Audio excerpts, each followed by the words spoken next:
Welcome back to my channel. ಇವತ್ತು ನಾವು ಈ ಬನಾನಾನ ಯೂಸ್ ಮಾಡಿಕೊಂಡು ಮಂಗಳೂರು ಬನ್ಸ್ ಹೇಗೆ ಮಾಡೋದಂತ ನೋಡೋಣ ಬನ್ನಿ. ಓಕೆ, ನಮ್ಮ ಮಂಗಳೂರು ಬನ್ಸ್ ಮೇನ್ ಇಂಗ್ರೀಡಿಯೆಂಟ್ ಏನಂದರೆ ಬಾಳೆಹಣ್ಣು. ನಾನು 5 ಬಾಳೆಹಣ್ಣನ್ನು ತೊಗೊಂಡಿದ್ದೀವಿ. ಒಂದು 3-4 ಚಮಚ ಮೊಸರು, ನಾವು ಜಾಮೂನ್ ಬಟ್ಲಲ್ಲಿ ಮೈದಾ ಹಿಟ್ಟನ್ನು ತೊಗೊಂಡಿದ್ದೀವಿ.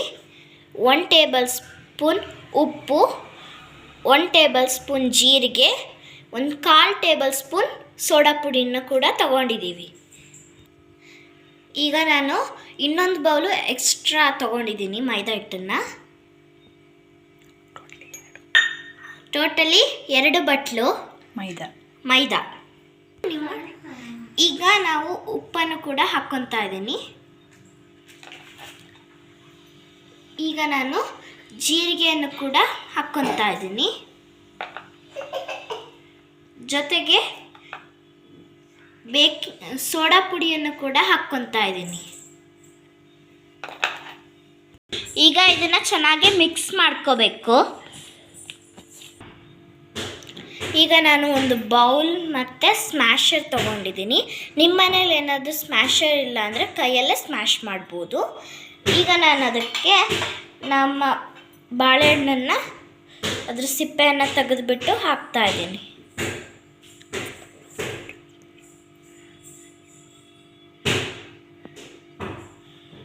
ಓಕೆ, ಎಲ್ಲವನ್ನು ಹೀಗೆ ಈ ಥರ ಬಿಡಿಸಿ ಹಾಕ್ಕೋಬೇಕು. ಓಕೆ ಗೈಸ್, ಈಗ ನಾನು ಎಲ್ಲ ಬಾಳೆಹಣ್ಣನ್ನು ಬಿಡಿಸ್ಕೊಂಡು ಇಟ್ಕೊಂಡಿದ್ದೀನಿ. ಈಗ ಅದನ್ನು ಸ್ಮ್ಯಾಶ್ ಮಾಡೋಣ ಬನ್ನಿ. ಈಗ ನಾನು ಇದನ್ನು ನೀಟಾಗಿ ಸ್ಮ್ಯಾಶ್ ಮಾಡ್ತಾ ಇದ್ದೀನಿ.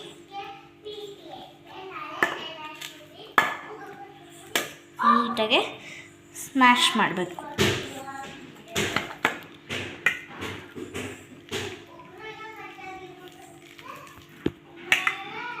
ಈಗ ನಾವು ಸ್ಮ್ಯಾಶ್ ಮಾಡ್ಕೊಂಡು ಇಟ್ಕೊಂಡಿರೋಂಥ ಬನಾನಾನ ಹಾಕ್ಕೊಂಡಿದ್ವಿ.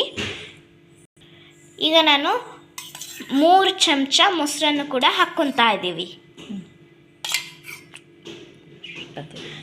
ಜೊತೆಗೆ ಒಂದು ಅರ್ಧ ಟೇಬಲ್ ಸ್ಪೂನ್ ಸಕ್ಕರೆಯನ್ನು ಕೂಡ ಹಾಕ್ಕೊತಾ ಇದ್ದೀವಿ.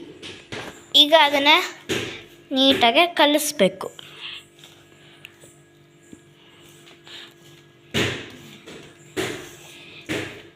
ನಾವೇನು ಹಿಟ್ಟನ್ನು ಕಲಿಸ್ಕೊತಿದ್ದೀವಲ್ಲ ಫ್ರೆಂಡ್ಸ್, ಅದನ್ನು ನಾವು ರಾತ್ರಿ ಕಲಿಸ್ಬಿಟ್ಟು ಇಡಬೇಕು.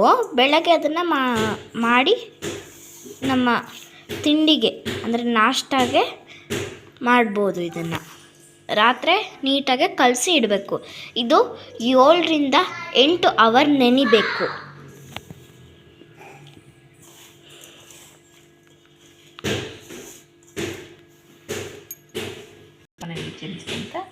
ಸ್ವಲ್ಪನೇ ನೀರನ್ನು ಚಿಮಿಸ್ಕೊತ ಕಲಿಸ್ಬೇಕು.